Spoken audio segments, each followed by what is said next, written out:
உன்னலும் உனதே உயர்த்தலும் உனதே உடலுயிர் மனம் எல்லாம் உனதே எண்ணலும் உனதே இச்சையும் உனதே என் செயல் பயன் எல்லாம் உனதே என் செயல் பயன் எல்லாம் உனதே.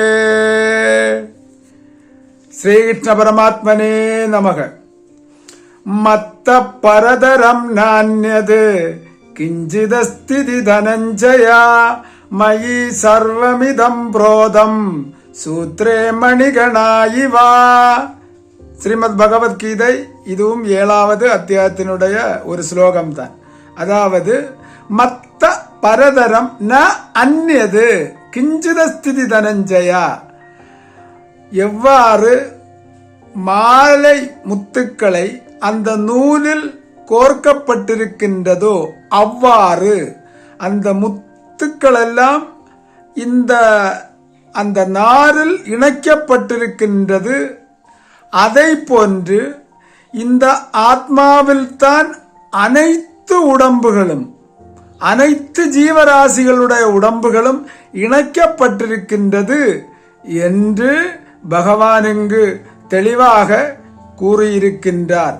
இப்ப ஒரு உடம்பு எப்படி இலை பொழியும் போல பொழிஞ்சு கீழே போகுது என்று சொன்னால், அந்த ஆத்மா என்கின்ற அந்த நூலிலிருந்து மணிகள் உதிர்வது போல போகக்கூடிய காட்சியை நம்மால் காண முடிகின்றது.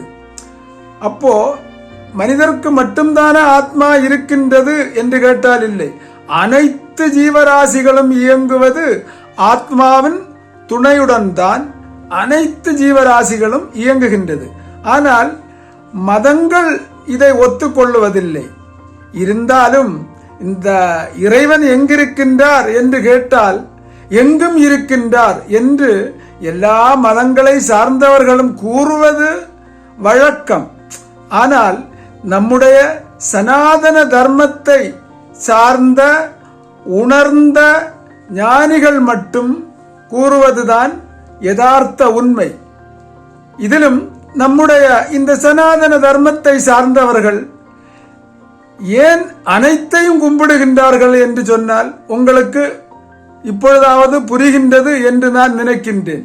அனைத்திலும் இருப்பவர், அனைத்து ரூபத்திலும் எந்த ரூபத்திலும் நம்ம வழிபடுவதற்கான வாய்ப்பு உண்டு.